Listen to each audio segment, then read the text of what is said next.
हमारे चैनल पर सभी खबरों को देखने के लिए चैनल को सब्सक्राइब करें तथा बेल आइकन पर क्लिक करना ना भूलें।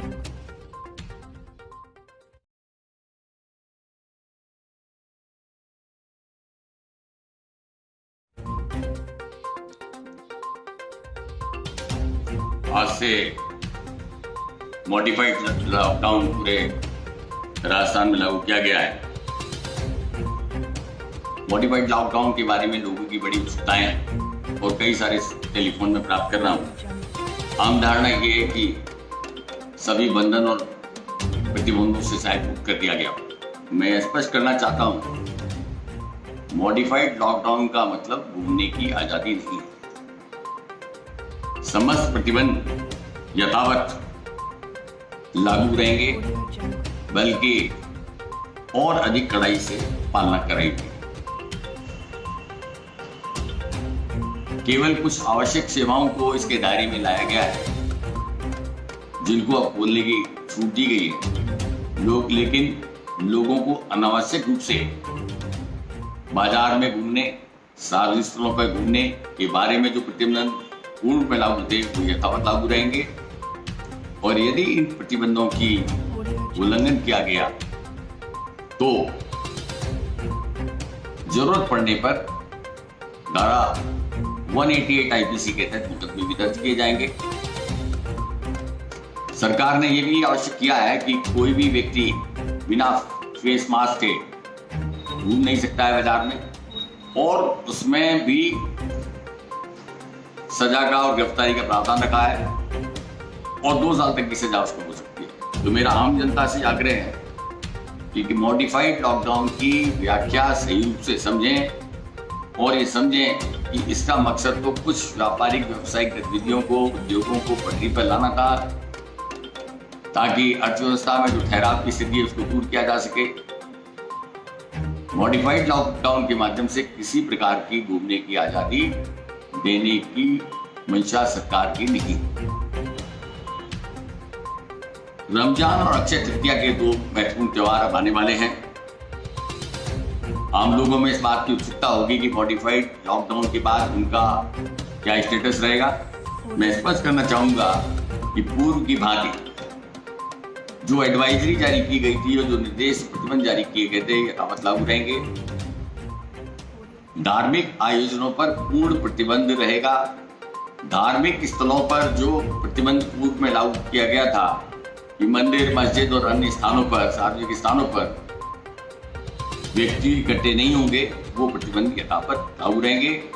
धर्म का मतलब यह है कि हम उसको उल्लास से, उमंग से मनाएं, पर घर की 4 दीवारी में रहें और फिर प्रार्थना करें कि ना केवल वो स्वस्थ रहें बल्कि पूरा देश और विश्व स्वस्थ रहे। मैं इस अवसर पर धर्मगुरुओं, स्वैच्छिक और सामाजिक संगठनों, धार्मिक संगठनों से अपील करना चाहूंगा कि वो इन त्योहारों के बारे में अभी से लोगों को जागरूक बनाएं और सोशल डिस्टेंसिंग के जो नॉर्म्स हैं उनकी पालना सुनिश्चित करने के लिए अभी से आवश्यक मानस निर्मित कराएं।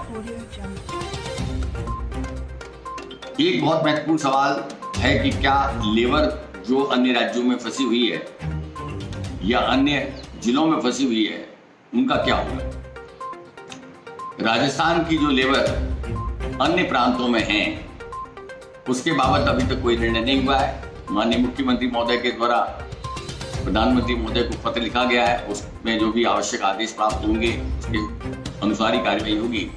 परंतु राज्य सरकार के द्वारा राज्य के अंदर एक जिले से दूसरे जिले में आने की परमिशन अवश्य दी गई है कि यदि कोई लेबर कहीं फंसी हुई है तो वो अपने कार्यस्थल पर जा सकता है और उसके लिए जिला प्रशासन के द्वारा उनके परिवहन की आवश्यक प्रतिबंध किए हैं। परंतु यदि कोई व्यक्ति उत्तर प्रदेश या मध्य प्रदेश की सीमा में जाना चाहेगा तो उस लेबर की मूवमेंट की इजाजत नहीं। दूसरा, शादी विवाह के लिए बहुत सारे लोग जानकारी कर रहे हैं। मैं बताना चाहूंगा कि केवल असाधारण मेडिकल इमरजेंसी में ही किसी प्रकार के मूवमेंट की अनुमति होगी। अन्य परिस्थितियों में मूवमेंट, आवागमन की अनुमति नहीं होगी और इस हेतु किसी भी प्रकार के पास भी जारी नहीं किए जाएंगे। तीसरी बात मैं बताना चाहूंगा कि किन सर्विसेज के लिए सरकार ने इस लॉकडाउन में अनुमति प्रदान की है। केवल रीको और ग्रामीण इलाकों में जो उद्योग धंधे हैं उनको अनुमति प्रदान की गई है, यानी जो म्युनिसिपैलिटी की लिमिट से बाहर है, नगर पालिका नगर परिषद की लिमिट से बाहर है, उन उद्योगों को अनुमति प्रदान की गई। और अगर नगर पालिका नगर परिषद की सीमा में है और वो रीको क्षेत्र में, तो उसको अनुमति प्रदान की गई है। हमने इसके लिए संबंधित जीएम इंडस्ट्रीज और आरएम रीको इनको अधिकृत किया है। शहरी क्षेत्र में उन्हीं फैक्ट्रीज में काम करने की अनुमति होगी जहां पर श्रमिकों के रहने या ठहरने का इंतजाम है।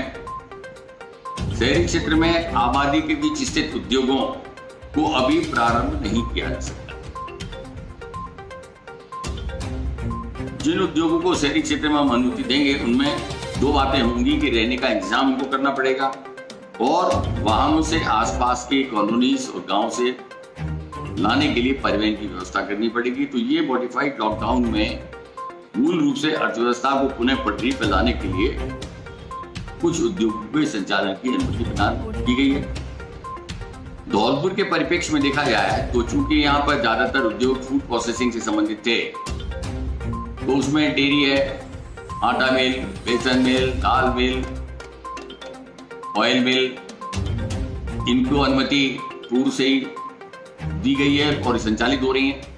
रीको उद्योग के क्षेत्र में भी जो फूड प्रोसेसिंग यूनिट्स हैं, मेडिकल इक्विपमेंट बनाने वाली यूनिट्स हैं, उनको हम पहले से ही संचालित कर रहे हैं। केवल अब जो नया परिवर्तन आया है उसके तहत कुछ अन्य उद्योगों को जो कि ग्रामीण क्षेत्र में चल रहे हैं, खादी कुटीर उद्योग हैं, उनको इसमें अनुमति दी गई है। लेकिन उसमें भी बाध्यकारी शर्त लगाई गई है कि शहरी क्षेत्र में उनके लेबर के रहने ठहरने खाने का इंतजाम जो है उद्योगपति को करना पड़ेगा। तो मैं उम्मीद करता हूं कि इन उद्योगों के संचालन से अर्थव्यवस्था पुनः पटरी पर आएगी। कुछ दुकानों का जो संचालन है, तो किराना प्रोविजनल स्टोर पहले से ही संचालित हो रहे हैं। फल सब्जी दूध की दुकानों की पहले से ही अनुमति प्राप्त थी। कृषि संबंधी सामान, खाद बीज विक्रेता, इनकी अनुमति भी हम दे चुके हैं। राजमार्गों और अन्य स्थानों पर टायर पंक्चर एवं रिपेयर की दुकानों का भी इसमें प्रावधान किया गया है और स्पेयर पार्ट्स की दुकान का प्रावधान किया गया है। तो इसके संचालन से जो गरीब तबके के लोग हैं उनको रोजगार मिलेगा, क्योंकि ट्रांसपोर्टेशन का काम अब चालू हो गया है। तो ढाबे और टायर पंक्चर और रिपेयरिंग की दुकानों के और स्पेयर पार्ट्स की दुकानों के संचालन से लोगों को राहत मिलेगी। तो मॉडिफाइड लॉकआउट में ये नया प्रावधान जोड़ा गया है। रेस्टोरेंट भोजनालयों के बारे में स्थिति ये है कि केवल होम डिलीवरी के माध्यम से जो सर्व करना चाहेंगे उनको अनुमति प्रदान की जाएगी। इसके लिए उन्हें लिखित में आवेदन करना पड़ेगा और ये बताना पड़ेगा कि वो केवल होम डिलीवरी का काम करेंगे।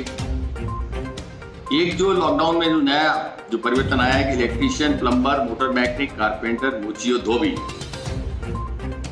इस कैटेगरी के जो लोग हैं उनको कार्य संचालन की अनुमति दी जाएगी, पर इनका कार्य संचालन जो हमने अनुमति की अवधियां निर्धारित कर रखी हैं उसी के दौरान होगा।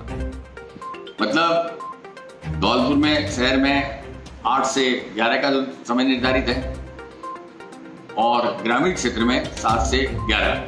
धौलपुर शहर में 8 से 12 और ग्रामीण क्षेत्र में और बाकी बसड़ी, बाड़ी और राजाखेड़ा, समुद्रा इसमें 7 से 11। परिवहन सेवाओं के कार्यालय, गोदाम, ट्रांसपोर्ट सर्विसेज भी संचालित हो सकेंगे। तेल मिल, चावल मिल, आटा दाल चक्की ये पूर्व से ही संचालित है। इसके अलावा पैकेजिंग सामान बनाने वाली इकाई और ईंट भट्टे, कोल्ड स्टोर और भंडार गृह का संचालन हो सका। धौलपुर में बहुत भारी मात्रा में करीब 165 ईंट भट्टे हैं। हमने ये ध्यान दिया है कि ईंट भट्टों का संचालन हो, कुछ ईंट भट्टे पूर्व से ही बंद है। हम इस बात की भी जांच करा रहे हैं। यदि ईंट भट्टा बंद है तो वहां पर अगर लेबर है तो उसके खाने पीने, रहने ठहरने की व्यवस्था संबंधित भट्टे मालिक के द्वारा की जाएगी। ऐसा ना हो कि उनके द्वारा ईंट भट्टा शुरू भी ना किया जाए और लेबर को भी परेशानी का एहसास हो। इसके अलावा शिशु, विकलांग, वरिष्ठ नागरिक, महिलाओं के लिए जो आश्रय स्थल है उनके संचालन की अनुमति दी है। लेकिन जितनी भी अनुमतियां दी गई हैं उसमें इस बात की अपेक्षा की गई है कि सोशल डिस्टेंसिंग के नॉर्म्स की पालना की जाए यदि ये पाया जाता है कि समय सीमा की पालना नहीं की गई अथवा सामाजिक दूरी के मापदंडों की पालना नहीं की गई, तो किसी भी प्रकार की जो अनुमति जारी की गई है उसको निरस्त किया जा सकता है, उसको सीमित किया जा सकता है।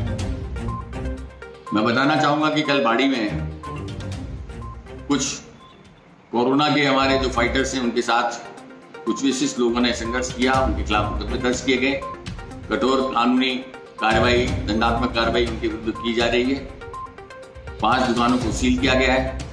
मैं इस अवसर पर सभी से अपील करना चाहूंगा, विशेष रूप से दुकानदारों, व्यवसायियों से, कि ये जो सेवा की जा रही है पुलिस या अन्य दलों के द्वारा, ये आम जनता के हितों के लिए, उनकी जान बचाने के लिए की जा रही है। ये उनके स्वयं के हित में है कि जो प्रतिबंध सरकार ने लागू किए गए उनकी पालना करें। यदि किसी सामग्री के विक्रय की अनुमति नहीं है तो कृपया उसे बेचने का प्रयास नहीं करें। पहला अवसर था, मैंने अब सभी एसडीएम्स को पाबंद किया है कि यदि कहीं ऐसा विक्रय होता है तो दंडात्मक कार्रवाई करें और मुकदमे भी दर्ज कराएं। अगर समझाइश से नहीं बात बनती है तो मुकदमे दर्ज करने का विकल्प हमारा खुला रहेगा, पर निश्चित रूप से हमें इस बात की तकलीफ होगी कि जो काम उनके स्वयं के हित में था उसको कराने के लिए भी हमें कानूनी प्रावधानों का सहारा लेना पड़ा। अंत में मैं कुछ 2-3 चीजें बताना चाहूंगा। कल हमने वॉलंटियर फोर्स का 8,000 वॉलंटियर्स ग्रामीण और शहरी क्षेत्र में लगाए हैं। इनका मूल मकसद ये रहेगा कि किसी भी आपातकालीन स्थिति में ये फीडबैक दे सकें, किसी प्रकार के भोजन पैकेट, राशन किट की डिलीवरी कर सकें, वहाँ के लोगों का कुछ दुख दर्द है तो हमारे कंट्रोल रूम को वो शेयर कर सकें, और अन्य सेवाएं जो उनको दी जाएं। नरेगा में भी 200 करोड़ के काम कराने के लिए व्यापक कार्य योजना बनाई गई है। पेंशन में अभी तक 75,000 लोगों को भुगतान किया जा चुका है पिछले 5 दिनों में। ये भुगतान डोर टू डोर डिलीवरी के माध्यम से किया गया ताकि सामाजिक दूरी का नियम की पालना हो सके, और हमारा लक्ष्य है कि अगले 7-8 दिन में हम करीब 2 लाख व्यक्तियों को घर बैठे पेंशन का भुगतान करेंगे। नेशनल लेवल पे ये मॉडल स्थापित हुआ है और मैं उम्मीद करता हूँ कि जो धौलपुर मॉडल है ये अन्य लोगों को भी प्रभावित करेगा। पीडीएस में भी शुरुआती दौर में काफी भीड़ भाड़ की शिकायतें थी, पर गत बार जो हमने वितरण किया है उसमें पर्ची सिस्टम के माध्यम से बड़ा सिस्टमेटिकली कार्रवाई की गई है, और आम लोगों को हम एडवांस में डीलर के माध्यम से पर्ची जा रही है कि उसको किस दिन को कितने बजे आना है, और बैचेज में हम लोगों को बुला रहे हैं, खाद्य सामग्री का वितरण कर रहे हैं। और सबसे बड़ी बात जो हम लोग ने की है वो एक आपातकालीन मेडिकल सेवा प्रबंधन का हमने प्रोग्राम शुरू किया है। हम लोग ये मान के चल रहे हैं कि यदि ऐसी स्थितियां पैदा होती हैं तो हमारे पास इस प्रकार का मेडिकल प्रबंधन हो कि हम बाड़ी और धौलपुर के जिला अस्पतालों में कम से कम 150 कोरोना पॉजिटिव लोगों का इलाज करने में सक्षम हैं। क्योंकि कोरोना का जो संक्रमण का फैलाव हो रहा है इसमें कब क्या स्थितियां बदलें, और ये हो सकता है कि आसपास के जिलों के लोगों को भी हमें सुविधा देनी पड़े, तो उसके लिए हम सशक्त और समर्थ रहें। आज मैंने सीएमएचओ धौलपुर को ये पाबंद किया था। एक ट्रेनिंग हम कार्यक्रम आरंभ कर रहे हैं, इसमें जिन पैरामेडिक और मेडिकल स्टाफ को हम लगाएंगे उनको अभी से मानसिक रूप से हम तैयार कर रहे हैं, तकनीकी रूप से सक्षम बना रहे हैं। मैं उम्मीद करता हूं कि हमारे इन समस्त उपायों से हम लोग इस महासंकट को निपट पाने में सफल रहेंगे, पर इसमें व्यापक जन सहयोग की, एनजीओ, सामाजिक संगठन सभी के सहयोग की आवश्यकता रहेगी। उनके सहयोग के बिना इतना बड़ा प्रबंधन संभव नहीं होगा। अंत में मैं पुनः अपील करूंगा, मॉडिफाइड लॉकडाउन की परिभाषा और मंतव्य को समझें। मतलब केवल कुछ चुनिंदा आवश्यक सेवाओं को खोलना था, कुछ चुनिंदा उद्योगों को अनुमति प्रदान करना था। पूर्व में जो हमने प्रतिबंध लगाए थे यथावत और अधिक कड़ाई के साथ लागू होंगे। कारण आगरा और भरतपुर में जिस तरह से संख्या बढ़ी है हमारे लिए बहुत बड़ी चिंता का विषय है। बॉर्डर से जब सील है, पर यदि कुछ लोग आ जाते हैं चोरी छिपे तो उसका भी हम प्रबंधन कर रहे हैं। तो इन सब स्थितियों को देखते हुए सावधानी और सतर्कता के उच्चतम स्तर की आवश्यकता रहेगी। धन्यवाद।